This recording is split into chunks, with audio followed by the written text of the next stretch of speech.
நடிகர் கஞ்சா கருப்புக்கு 2021 நான் வாடகைக்கு விட்டேன். மாதம் நான் பார்க்கும்போது வீட்டில் அவர் இல்லை, அது வேற ஒருத்தர் இருந்தார். எனக்கு தெரிஞ்சது அவர் உள்வாடகைக்கு விட்டுருக்காருன்னு. இன்னைக்கு அவர் நான் கால் பண்ணி கேட்குறேன், அதுக்கு என்ன சொன்னால் நான் வந்தான்னா கொன்னே போட்டுருவேன் அப்படின்னு எனக்கு நேரடியாக கொலை விட்டார். நான் அந்த இல்லீகல் ஆக்டிவிட்டீஸ் பண்ணதுனால அது கொடுத்த நோட்டீஸ்னால இது கொலை மிரட்டல் விடுத்தோன்னு நான் கொடுத்த ஆன்லைன் கம்ப்ளைண்ட், போலீஸ் கம்ப்ளைண்ட். வணக்கங்க, என் பேர் ரமேஷ். நான் மதுராவில் கிருஷ்ணா நைஸில் இருக்கிறேன். பின்னாடி இருக்கிறது என்னோட ப்ராப்பர்ட்டி. இதை நடிகர் கஞ்சா கருப்புக்கு 2021 நான் வாடகைக்கு விட்டேன்.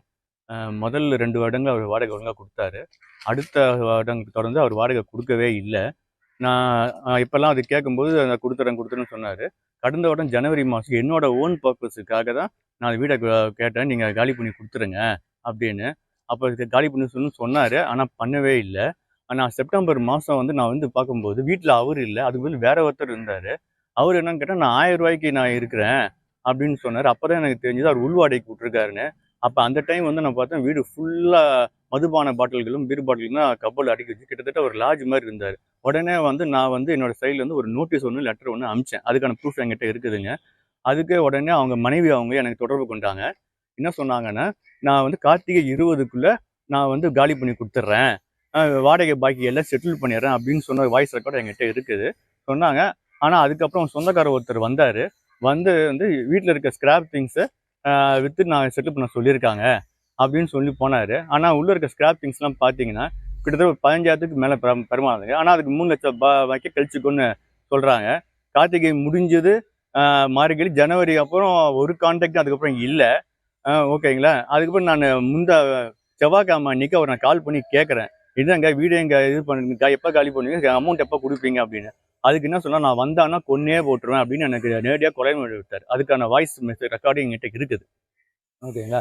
இப்போ எனக்கு தயவுசெய்து காவல்துறை என் உடம்பே மீட்டு தரணும்னு கேட்டுக்கிறேன். நான் இதுக்கு இஎம்ஐ கட்டி தான் கட்டிகிட்டு இருக்கேன் இந்த வீடை. அவர் வாடகையும் கொடுக்காம இஎம்ஐயும் கட்டிக்கிட்டு நான் என்னோட வீட்டுக்கு, நான் சொந்த வீட்டுக்கு குடிப்போக முடியாமல் நான் வாடகை வீட்டில் இருக்கிறேன். மிகுந்த மன உளைச்சலுக்கு ஆளாயிட்டு இருக்கேன், நானே, என் மனைவியும் குடும்பமும். தயவு செய்து காவல்துறை தக்க நடவடிக்கை எடுத்து இந்த வீடை மீட்டு கொடுக்கணும்னு என்னை காப்பாற்றி கொடுக்கும்படி நான் கேட்டுக்கொள்கிறேன். சம்பந்தமா நீங்க காவல்துறையில வழக்கு? நான் அன்னைக்கு கொலை மிரட்டல் அன்னைக்கே நான் ஆன்லைனில் கம்ப்ளைண்ட் பண்ணிட்டேன். அதுக்கான ப்ரூஃப் என்கிட்ட இருக்குது. இந்த பாருங்க, ஆன்லைன் கம்ப்ளைண்ட் இது இருக்குது. ஆமாம், கொலை மிரட்டல் விடுத்தல் மற்றும் வீடு காலி பண்ணணும்னு சப்ஜெக்ட் பண்ணி கொடுத்துருக்குறேன். இதுக்கு இந்த ஆன்லைன் கம்ப்ளைண்ட்டுக்கு அவர் காவல்துறை நடவடிக்கை எடுக்கும்படி நான் கேட்டுக்கொள்கிறேன். இது சம்பந்தமா காவல்துறை உங்களை தொடர்பு பண்ணாங்களா? இல்லை, இது வரைக்கும் இல்லை. ஆனால் அவர் நேற்று 100 கால் பண்ணி வீட்டில் யாரோ இருக்காங்க அப்படின்னு சொல்லியிருக்காரு, பொய்யான தகவல் கொடுத்துருக்காரு. நேற்று எஸ்ஐ வந்தார். நான் தான் வீட்டில் இருந்தேன், பெயிண்டிங் ஒர்க் நடந்துட்டு இருக்கு, நான் ஷிஃப்ட் பண்ணுறதுக்காக ரெடி பண்ணிட்டு இருக்கேன். அப்போ அவர் பார்த்துட்டு, ஆமாப்பா ஜென்யூனான இதுதான் அப்படின்னு சொல்லிட்டு அவர் கண்ட்ரோல் ரூம் சொல்லிடுறேன், இன்ஃபார்ம் பண்ணுறேன்னு போயிட்டாரு. இன்னைக்கு காலையில் திடீர்னு கிட்டத்தட்ட ஒரு 9 பேர் குண்டாஸ் மாதிரி ஊர்லேருந்து வந்திருக்காங்க, இன்க்ளூடிங் கஞ்சா கருப்பும் வந்திருக்காரு. வீட்டை உடைப்பேன் அப்படின்னு சொல்லி மிரட்டிருக்காரு. பெயிண்டர் வந்திருக்கா, அவர் வெளியே இருந்து அவரு பூட்டை உடன்னு சொல்லி அவரை வலுக்கட்டாயமாக போஸ்ட் பண்ணியிருக்காங்க. எஸ்ஐ கூப்பிட்டா நீ வாங்கினாங்க. நான் சொல்லிட்டேன், சார் கொலை மிரட்டல் விடுத்திருக்காரு, 9 பேர் குண்டாஸ் இருக்கும்போது என் உயிருக்கு பாதுகாப்பு இல்லை, நான் வரமாட்டேன் அப்படின்னு சொல்லி நான் 100க்கு கம்ப்ளைண்ட் ரைஸ் பண்ணியிருக்கேங்க. மனைவி நான் சொன்ன உடனே மனைவி பேசினாங்க பார்த்தீங்களா, அப்பயே பாட்டிலை காலி பண்ணிட்டாங்க. ஆனால் வீடுகள் பார்த்தீங்கன்னா குப்பமாக இருக்குது. அவர் சொல்கிறாரு, நான் கடந்த மாதம் வரைக்கும் வாடகை கொடுத்துட்ருக்கேன் அப்படின்றாரு.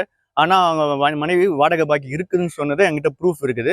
வீடை பார்த்தீங்கன்னா பல நாட்கள் வழங்காத வீடு மாதிரி தான் அதை வச்சுருக்காங்க. அவர் 3 லட்ச ரூபா வாடகை பாக்கிங்க, அட்வான்ஸ் 1 லட்ச ரூபா கொடுத்து. 3 லட்சம் சொல்கிறீங்க, முன்னாடியே நீங்கள் கேட்கலையா வாடகை? நான் கேட்டுட்டு தான் இருந்தாங்க, இந்தா கொடுத்துருவேன் அந்த கொடுத்துருவேன். இல்லை, அவர் வீடை காலி பண்ணுறேன்னு நான் சொன்னேன். சரி காலி பண்ணுவேன், காலி பண்ணால் போதுன்ற மாதிரி ஒரு ஸ்டேஜ் நான் வந்தேன். அதையும் நான் சொல்கிறேன், காலி பண்ணியாவது கொடுங்கன்னு. வீட்டையும் காலி பண்ணாமல் வாடகையும் கொடுக்காம என்னை ரொம்ப மன உளைச்சலுக்கு ஆளாக்குனாருங்க அவர். 3 லட்ச ரூபா அவர் தரணும். ஆமாங்க, தரணுங்க. அதுக்கு தான் கடைசியாக என்ன சொல்கிறேன், இந்த ஸ்கிராப்பை எடுத்துகிட்டு நீங்கள் கழிச்சுக்கோங்கன்ற மாதிரி சொந்தக்காரர் மூலியமாக சொல்லிட்டு சாவியை கொடுத்துட்டு போயிருக்காங்க, சொந்தக்காரர் மூலியமாக.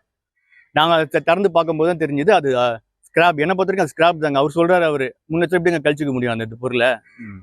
இப்போ அவர் கொலை மிரட்டல் விட்டுதா சொல்றீங்க, அது சம்பந்தமா எதனா ஆடியோ எதனா இருக்குங்களா? ஆடியோ என்கிட்ட இருக்குது. செய்திகளை உடனுக்குடன் தெரிந்து கொள்ள உடனே சப்ஸ்கிரைப் பண்ணுங்க.